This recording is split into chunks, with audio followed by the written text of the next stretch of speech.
Hello पापा, आप अब और अकेले उस घर में नहीं रहेंगे। अगर आज आपको कुछ हो जाता तो मैं खुद को कभी माफ नहीं कर पाती। अच्छा हुआ जो आपको कहीं चोट चपेट नहीं आई। वैसे भी दिवाली आने में अब बस कुछ ही दिन तो हैं, तो अकेले कैसे त्योहार मनाएंगे। यहाँ सबके साथ अच्छा लगेगा, मन भी लगा रहेगा। नमन को मैंने कह दिया है, आप आ जाना उनके साथ। खुशी की तबीयत ठीक होती तो मैं खुद ही आ जाती। ये सब बातें रमा ने अपने पिताजी अवधेश जी से कहीं। अवधेश जी ने कहा, अरे बेटा, तूने खामा दामाद जी को परेशान किया। मैं यहाँ ठीक हूँ। रमा ने कहा, पापा अब मैं कुछ भी नहीं सुनने वाली, बस आप आ रहे हैं, अब आप हमारे साथ ही रहेंगे। फोन रखती हूँ, आपका इंतजार करूंगी। रमा ने अपनी सास सरला जी से कहा, माँ जी ठीक किया ना मैंने पापा को यहाँ बुलाकर।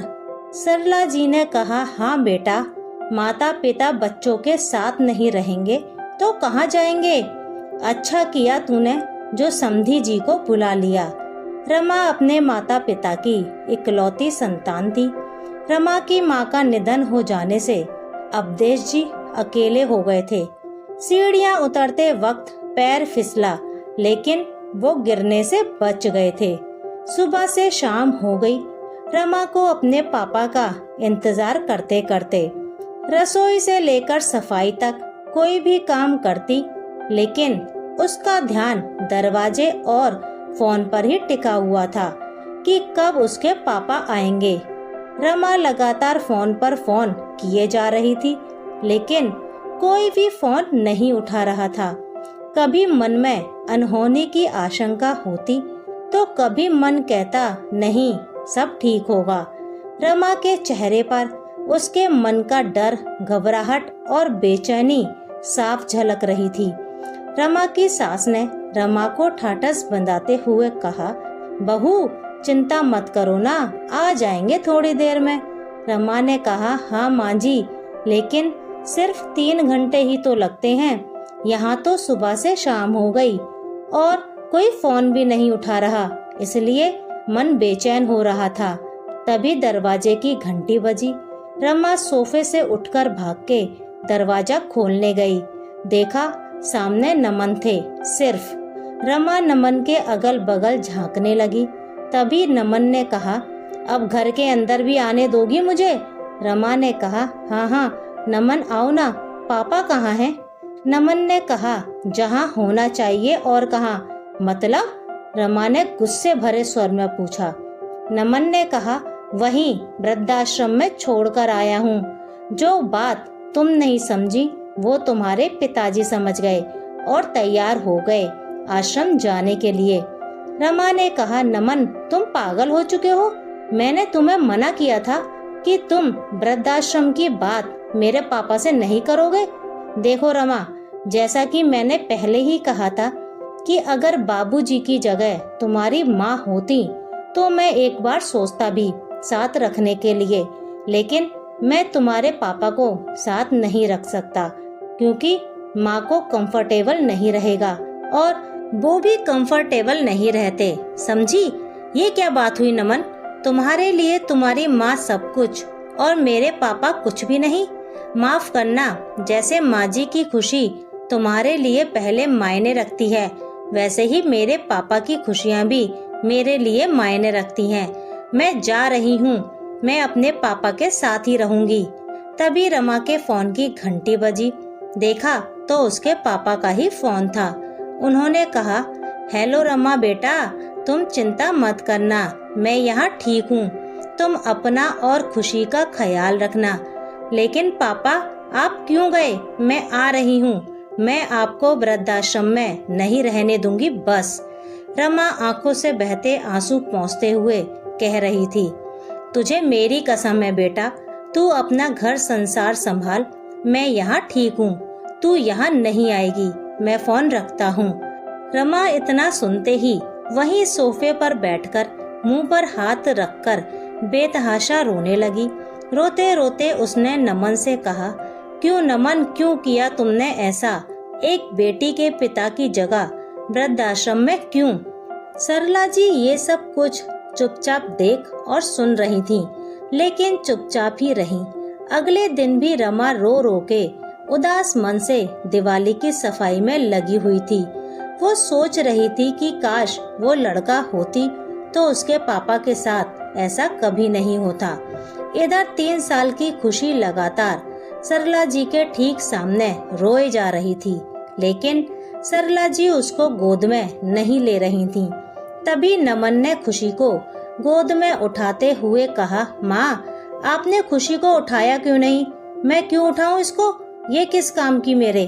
तू तो अब बस दूसरे बच्चे की तैयारी कर, और हाँ, लड़का ही होना चाहिए, तभी मैं उसको गोद में लूंगी। अब चाहे उसके लिए तुझे जो भी कुछ करना पड़े, सरला जी ने कहा। नमन ने गुस्से में कहा, माँ, आज आप कैसी बातें कर रही हैं? ऐसा कौन सा काम है जो मेरी बेटी नहीं कर सकती, जो एक बेटा कर सकता है? दुनिया चांद पर पहुंच गई और आप अभी भी उसी पुरानी मानसिकता में हैं। आज बेटियां किसी मुकाबले में बेटे से कम नहीं हैं। बेटी हर वो काम कर सकती है जो एक बेटा कर सकता है। यही आज के युग की सच्चाई है। आज की सोच पहले तो ऐसी नहीं थी। हो सकता है कि बेटियां सब कुछ कर सकती हों, लेकिन बूढ़े पिता का सहारा नहीं बन सकती, उन्हें रहने के लिए छत नहीं दे सकती।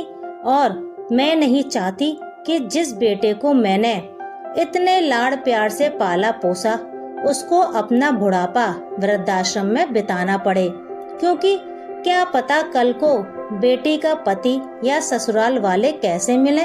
कहीं उन लोगों ने रखने से मना कर दिया तो, जैसे तूने समधी जी को वृद्धाश्रम छोड़ दिया। तुझे अपनी बेटी का रोना दिख गया, लेकिन दूसरी बेटी के रोने पर आंखें मूंद ली, सरला जी ने कहा। नमन ने सिर झुका लिया और कहा, लेकिन माँ, मैंने तो आपकी सुविधा के खातिर ये किया।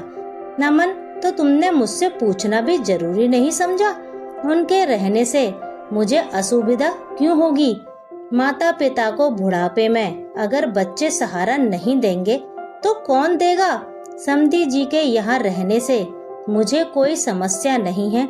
ये तो तेरी सोच का फर्क है बेटा, वरना उनके रहने से तो हम सबको सुविधा ही रहती। अंदर बाहर के छोटे मोटे काम तो समधी जी ही कर लेते। वो बुजुर्ग हुए हैं, लाचार नहीं। परिवार होते हुए भी तुमने उन्हें अकेला कर दिया। थोड़ा सोच कर देख बेटा, अगर तू आज समधी जी की जगह होता तो तुझे कैसा लगता? जब एक बेटे के माता पिता अपने बेटे के साथ रह सकते हैं, तो एक बेटी का पिता क्यों नहीं अपनी बेटी के साथ रह सकता है? दिवाली प्रकाश का पर्व होता है। इस दिन राम जी का वनवास समाप्त होकर अयोध्या वापसी हुई थी, और तूने उन्हें अंधेरे में छोड़ दिया। कैसे मनाएगा तू अपनी खुशियों वाली दिवाली? एक बाप बेटी को दुखी करके जिस घर की गृह लक्ष्मी ही दुखी होगी, वहाँ लक्ष्मी जी कैसे वास करेंगी?